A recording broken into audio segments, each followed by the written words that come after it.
Assalamualaikum, my dear students. How are you? Okay, you all are fine. Good.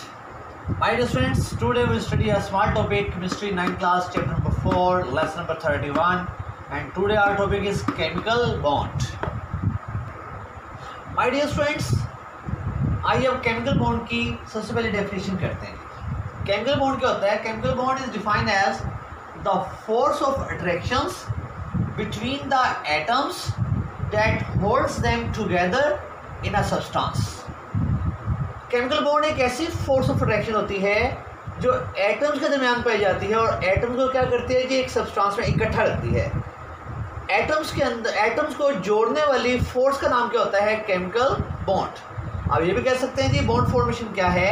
एक force है जो holds the atom together, जो atom को क्या रखती है जी? इकट्ठे रखती है.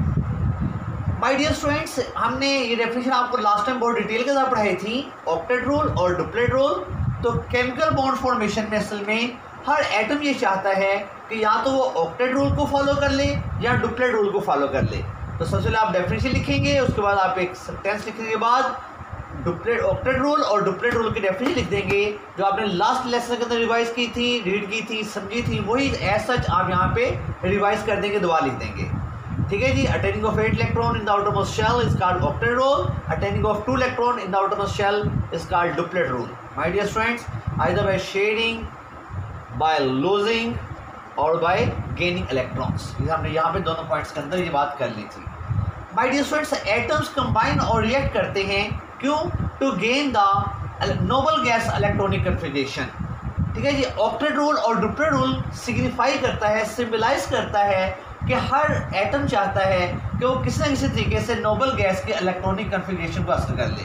क्या चाहते हैं? नोबल गैस की इलेक्ट्रॉनिक कन्फिगरेशन को गेन कर ले. इसलिए एटम क्या करते हैं जी? आपस में कंबाइन होते हैं, यहाँ पे रिएक्ट करते हैं. ठीक है जी. और 2 इलेक्ट्रॉन कन्फिगरेशन को डुप्लेट रूल कहते हैं और 8 इलेक्ट्रॉन कन्फिगरेशन को ऑक्टेट रूल कहते हैं. ओके माय डियर स्टूडेंट्स, ये सारे पॉइंट्स हमारे क्लियर हो गए. हाइड्रोजन और हीलियम जो होते हैं, इनके जो इलेक्ट्रॉन्स होते हैं वो एस सबशेल में पाए जाते हैं. और याद रखिएगा, जो एस सबशेल होता है वो हमेशा डुप्लेट रूल को फॉलो करता है, जबकि जो पी सबशेल होते हैं माय डियर स्टूडेंट्स वो हमेशा ऑक्टेट रूल को फॉलो करते हैं. ठीक है जी. जो पी सबशेल होता है, जो आगे पास पी सबशेल होता है माय डियर स्टूडेंट्स, वो किसको फॉलो करता है जी? वो ऑक्टेट रूल को फॉलो करता है. Follow the octet rule. For example fluorine, ठीक है जी, for example chlorine, for example carbon, ये सब किसको फॉलो करते हैं जी? ये ऑक्टेट रूल को फॉलो करते हैं. ओके माय डियर स्टूडेंट्स, आइए मैं आपको केमिकल बॉन्ड्स के 2 टाइप्स के बारे में डिटेल से बताते हैं जी. माय डियर स्टूडेंट्स, अब केमिकल बॉन्ड्स फॉर्मेशन जो होती है वो 2 तरह की होती है जी. एक है जी bond formation in the ions, जो 2 आयंस के दरमियान बॉन्ड फॉर्मेशन होती है.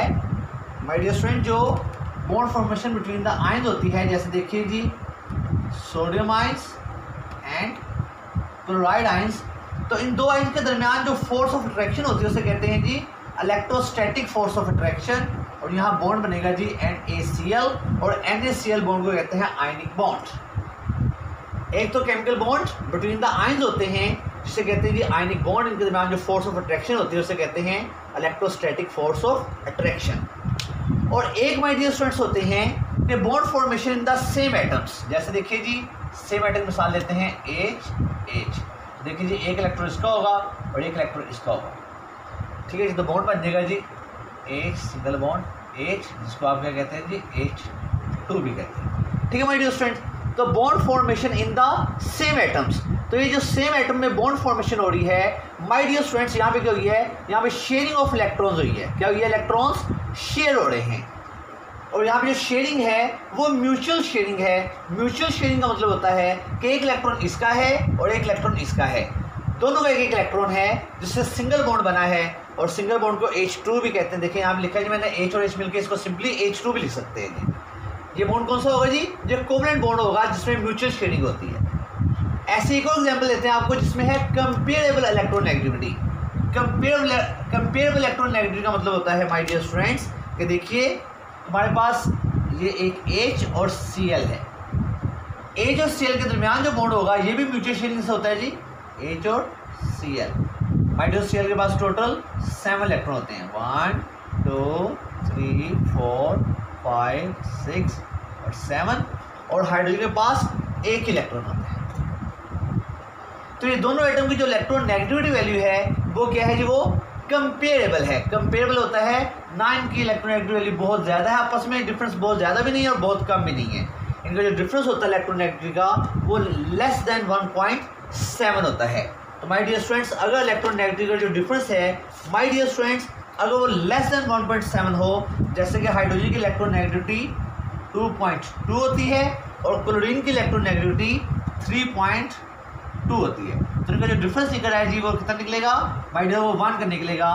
तो अगर difference between the electron negativity comparable हो, कंपेरेबल कहते हैं ना बहुत इनके दरमियान डिस्टेंस बहुत ज़्यादा ना हो, जैसे इन दोनों के दरमियान जो डिफरेंस आ रहा है वो जस्ट 1 का है, तो माय डियर स्टूडेंट्स यहाँ पे क्या होगी, शेयरिंग ऑफ इलेक्ट्रॉन हुई है। तो ये बॉन्ड भी कौन सा होगा, कोऑर्डिनेट, ये भी कौन सा बॉन्ड होगा जी, कोवैलेंट बॉन्ड होगा, म्यूचुअल शेयरिंग हो रही है, ये इलेक्ट्रॉन इसका है, 1 इलेक्ट्रॉन इसका है, ठीक है माय डियर स्टूडेंट्स। जहाँ बॉन्ड बन जाता है जी, ये देखें, ये ऐसे शेयरिंग हो जाएगी जिसकी, ये शेयरिंग हो जाएगी और ये बॉन्ड बन जाएगा HCl, और सिंपली इसको लिखते हैं जी HCl। तो ये बॉन्ड भी कौन सा है जी, कोवैलेंट बॉन्ड है। ये हम इंशाल्लाह डिटेल से टॉपिक पढ़ाएंगे आपको, ionic bond, covalent bond, coordinate covalent bond. Coordinate covalent bond one sided होती है जी, इसके अंदर कोई एक एटम इलेक्ट्रॉन पेयर को डोनेट कर रहा होता है और दूसरा एटम इलेक्ट्रॉन पेयर को एक्सेप्ट कर रहा होता है, इससे कहते हैं वन साइडेड इलेक्ट्रॉनिक कॉन्फ़िगरेशन के अंदर जी वन साइड से बना दिए है, कोई एक एटम इलेक्ट्रॉन पेयर को क्या कर रहा होगा, शेयरिंग के अंदर डोनेट कर रहा होगा, दूसरा सिर्फ क्या कर रहा होगा, एक्सेप्ट कर रहा होगा। ये तीनों टॉपिक हम इंशाल्लाह आपको डिटेल से पढ़ाएंगे। माय डियर स्टूडेंट्स, लास्ट में टॉपिक एक कॉन्सेप्ट है जी, केमिकल बॉन्ड के लॉन्ग क्वेश्चन आता है जी बोर्ड में ये। My dear students, when two atoms come close to each other, ये कि दो एटम आपस में एक दूसरे के क्लोज आने लगे हैं, जैसे दो एटम एक दूसरे के क्लोज आते हैं तो यहाँ पे दो केस होते हैं, दो पॉसिबिलिटी यहाँ पे जनरेट होती है। माय डियर स्टूडेंट, जैसे दो एटम क्लोज आएंगे तो दो पॉसिबिलिटी हैं। पहली पॉसिबिलिटी ये है कि बॉन्ड फॉर्मेशन हो जाए, और दूसरी पॉसिबिलिटी ये भी तो हो सकती है नो बॉन्ड फॉर्मेशन, कि बॉन्ड बने ना। कब बॉन्ड बनेगा और कब बॉन्ड नहीं बनेगा ये डिपेंड करता है कि जैसे दो एटम एक दूसरे क्लोज आते हैं तो इनमें दो फोर्सेस एक्टिव हो जाती हैं, दो फोर्सेस जनरेट हो जाती हैं। एक को कहते हैं जी अट्रैक्टिव फोर्सेस और एक को कहते हैं repulsive forces, repulsive forces and attractive forces. My dear students, अगर दो एटम एक दूसरे के करीब आ जाएं और उनमें अट्रैक्टिव फोर्सेस ज़्यादा हो जाएं और रिपल्सिव फोर्सेस लेस हो जाएं, यानी कि attractive forces dominates over the repulsive forces, then the energy of the system low. जब अट्रैक्शन ज़्यादा होती है तो सिस्टम की एनर्जी लो होती है, और जब सिस्टम की एनर्जी लो होती है तो बॉन्ड फॉर्मेशन हो जाती है। ऑन द अदर हैंड देखिए माय डियर स्टूडेंट, अगर ऐसा हो जाए कि आपके अट्रैक्टिव फोर्सेस लेस हो जाएं, दो atom come close to each other और उनके अट्रैक्टिव फोर्सेस लेस हो जाएं और रिपल्सिव फोर्सेस मोर हो जाएं, यानी कि उनके अंदर repulsive forces dominates over the attractive forces, तो फिर जो एनर्जी ऑफ द सिस्टम होती है वो इंक्रीज हो जाती है और कभी भी बॉन्ड फॉर्मेशन नहीं होगी। ओके माय डियर स्टूडेंट्स, ये दो कॉन्सेप्ट हैं जी हमारे पास, एक बार फिर देख लीजिए। अगर अट्रैक्टिव फोर्सेस ज़्यादा हो जाएं रिपल्सिव फोर्सेस से तो एनर्जी ऑफ द सिस्टम कम हो जाती है, तो बॉन्ड फॉर्मेशन हो जाएगी। और अगर माय डियर स्टूडेंट आपकी रिपल्सिव फोर्सेस ज़्यादा हो जाएं और अट्रैक्टिव फोर्सेस कम हो जाएं तो सिस्टम की एनर्जी इंक्रीज हो जाती है और कभी बॉन्ड फॉर्मेशन नहीं होगी। My dear students, task for today में देखिए ये क्वेश्चन ऐसे शॉर्ट आता है जी, define chemical bond. Chemical bond definitely लिखेंगे, ये मैंने कल भी कराया था, आज फिर टॉपिक में रिपीट हुआ था जी, डिफाइन ऑक्टेट रोल। और माय डियर स्टूडेंट्स, यही क्वेश्चन दो क्वेश्चन एज ए लॉन्ग भी आ सकते हैं जी, write a note on formation of chemical bond. ये टॉपिक आपका पेज नंबर 59 टेक्स्ट बुक के पेज नंबर 59 और पेज नंबर 60 के ऊपर मिल जाएगा जी। वहाँ से माय डियर स्टूडेंट्स आप इसे लर्न एंड राइट कर लेंगे जी, बहुत इंपॉर्टेंट टॉपिक है, एज ए लॉन्ग बोर्ड में आया हुआ है जी। Write a note on chemical bond formation, chemical bond कैसे बनता है जी, बहुत डिटेल के साथ मैंने आपको बताया है।